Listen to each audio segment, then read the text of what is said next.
I stayed with my parents all summer. That's when I realized I was just the free babysitter. I didn't go home for the summer because I missed my parents. That's the first thing I need to admit. If I'm being completely honest, I went back because I was broke. Rent in the city was draining me. My job hours had been cut, and the idea of living 3 months without stressing about bills sounded like a lifesaver. So when my mom called in May and said, "Why don't you just come stay here until school starts again? It'll give you a chance to breathe," I said yes. She made it sound like a warm invitation, the kind that makes you picture home-cooked dinners, quiet mornings on the porch, and lazy afternoons watching old movies together. I packed up my stuff, hugged my roommate goodbye, and took the 4-hour train ride back to the small town I grew up in. I even let myself feel a little excited, like maybe I'd get some of that family reset people always talk about. But the second I walked through the door, I felt a shift in the air. It wasn't bad exactly, just off. Like I'd stepped into a play where everyone already had their roles and I hadn't read the script. The first week lulled me into a false sense of comfort. My mom made my favorite pasta on the night I arrived. My dad gave me a big hug and told me how proud he was of me for toughing it out in the city. I unpacked in my old bedroom, which had been turned halfway into a storage space, boxes of holiday decorations stacked against the wall, but my old posters and shelves still hanging like frozen pieces of my teenage years. I didn't think much of it. Families change houses into what they need. The next few days felt normal enough. We had dinners together. I helped my dad mow the lawn, and even sat with my mom on the patio sipping iced tea, like we were catching up after years of being apart. But then little things started happening that didn't make sense. My mom would ask me to watch my younger cousins just for an hour, because she had to run to the store. My dad would say, "Hey, your sister's dropping the kids off for a bit. Keep an eye on them until we get back." At first, I brushed it off. Families help each other, right? Babysitting here and there didn't seem like a big deal, but it didn't take long before here and there became every single day. By the second week, I realized I hadn't had a single day to myself. My mornings started with the sound of kids banging on my door. My afternoons were filled with spilled juice boxes, sibling fights, and endless games of tag in the backyard. At night, when I finally thought I'd get peace, my mom would hand me the baby monitor for my niece and say, "We're heading out for a bit. Just keep an ear out." It wasn't just my sister's kids either. Somehow, word had spread through the family that I was around all summer. Aunts, uncles, even neighbors started asking if I could just watch the little ones for a couple of hours. I tried telling myself it was temporary, that I was doing a good thing, but deep down I felt something sour creeping in. This wasn't helping out. This was being used. The breaking point came on a Thursday afternoon in late June. I had planned to go meet up with an old friend from high school. We hadn't seen each other in years, and I was actually looking forward to feeling like myself again instead of a live-in nanny. I got dressed, did my makeup, and was about to head out the door when my mom stopped me with a diaper bag in her hand. "Oh, good, you're ready," she said cheerfully. "Your sister's dropping the kids off in 10 minutes. We're going out tonight, so you'll have them until bedtime." I froze. I told her no, that I had plans, that I wasn't free. She gave me this look, half confusion, half annoyance, like I'd just broken some unwritten rule. "But you're here," she said flatly, "and they need someone responsible. You can see your friend another time." And just like that, my night was gone. My sister arrived smiling relieved, handed me the kids, and left before I could even protest. I sat on the couch later that night, 2 kids asleep in the next room, scrolling through my phone and seeing pictures of my friend at the bar without me. That's when it hit me. I wasn't here for a family reset. I wasn't even here for myself. I was here because I was the cheapest option, free childcare. I wish I could say that night was the wake-up call I needed, that I drew a line and refused to be taken advantage of after that.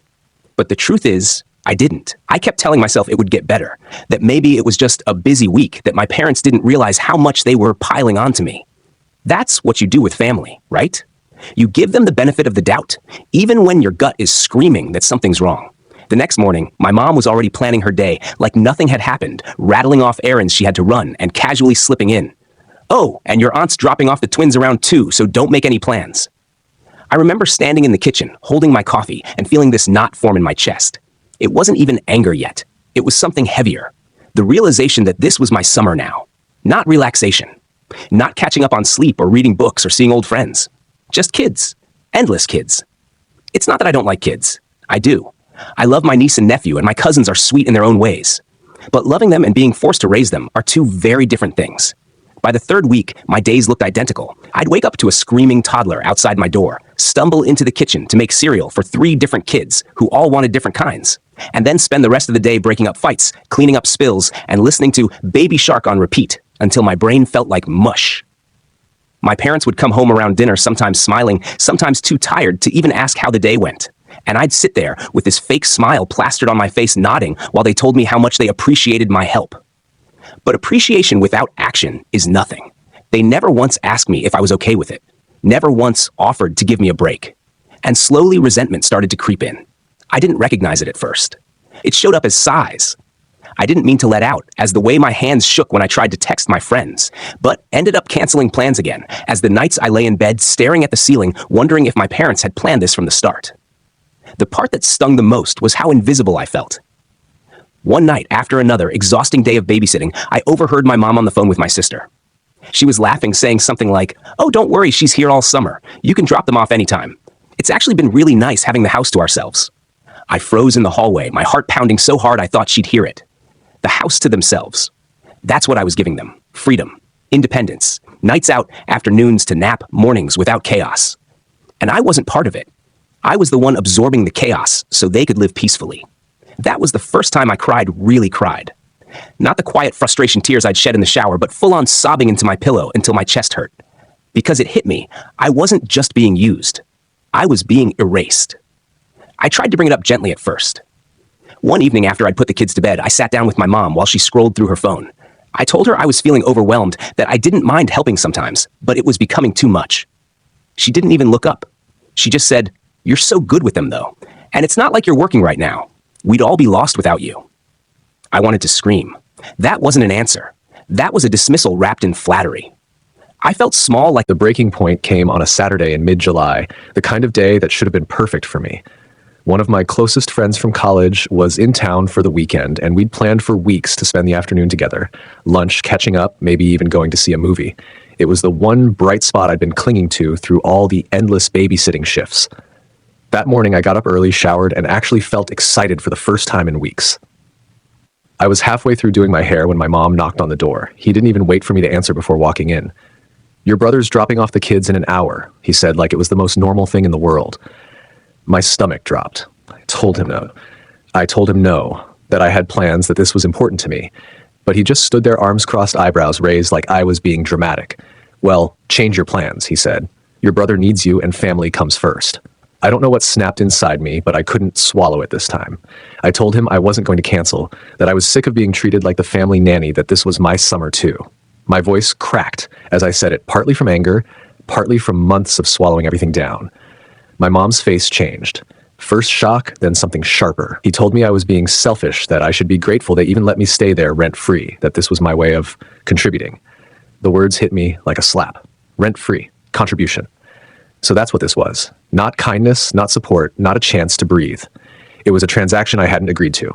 I was too stunned to even respond at first, but then my dad walked in, keys jingling in his hand, and asked what was going on. My mom answered for me, "He doesn't want to help anymore. He thinks he's above family." The betrayal I felt in that moment is hard to describe. Not only had he twisted my words, but he'd done it so casually, like he'd rehearsed the line. The fight that followed was the ugliest I'd ever had with my parents. I told them I wasn't their babysitter, that I deserved respect, that I wasn't just there to make their lives easier. My dad raised his voice, accusing me of being ungrateful, reminding me of everything they'd done for me. My mom rolled his eyes, muttering about how kids these days can't handle responsibility. I felt cornered, like no matter what I said, I was already the villain in their story. My brother arrived in the middle of it, kids in tow, and instead of backing me up, he acted annoyed, like I was inconveniencing him by not falling in line. He shoved the diaper bag at me and said, "Come on, it's just a few hours." I lost it. I shoved the bag back into his arms and said, "No, not anymore. Find someone else." The room went silent. My niece started crying. My nephew clung to his leg, and the weight of everyone's shocked stares pressed down on me. But beneath the shame and guilt, there was something else. Relief. For the first time all summer, I had said no. The fallout was immediate. My parents accused me of being dramatic, of embarrassing them in front of my brother, of turning this into a big scene. My brother stormed out, muttering that he'd never ask me for help again. And maybe that should have stung, but it didn't. What stung was realizing how quickly they all turned on me the second I stopped serving their needs. I went to my room, locked the door, and sat there shaking my heart, pounding so hard it hurt. I could still hear their muffled voices downstairs, criticizing me, painting me as ungrateful, selfish, lazy. And that's when the brutal decision formed in my mind. I couldn't stay. Not another day. If I stayed, I'd lose myself completely. I'd keep being dragged back into their expectations, keep sacrificing my time and salmon sanity for people who saw me as nothing more than free labor. I looked around at my old bedroom, the dusty posters, the boxes in the corner, the bed that no longer felt like mine, and I knew it wasn't home anymore. Maybe it hadn't been for a long time. So I packed. My hands were shaking as I shoved clothes into my suitcase, tears blurring my vision, but I didn't stop. I could hear my mom's footsteps in the hallway, his voice sharp and demanding, asking what I thought I was doing. I didn't answer. I zipped my bag, slung it over my shoulder, and walked past him without looking back. He followed me all the way to the door, firing off guilt trips like bullets. After everything we've done for you, you're abandoning your family. You'll regret this. But I didn't stop. I walked out into the summer heat, dragging my suitcase down the driveway, heart pounding but chest lighter than it had been in months. My friend picked me up 10 minutes later, eyes wide when he saw my stuff piled in the back seat. But he didn't ask questions. He just drove. And as the house shrank in the rearview mirror, I felt a mix of grief and freedom crash over me. I wasn't sure where I'd go next or how I'd figure things out, but I knew one thing for certain: I wasn't their babysitter anymore. First almost too heavy, but then it started to feel like air filling my lungs. I slept for 12 hours that first night, woke up groggy and disoriented, and realized how deeply exhausted I had been.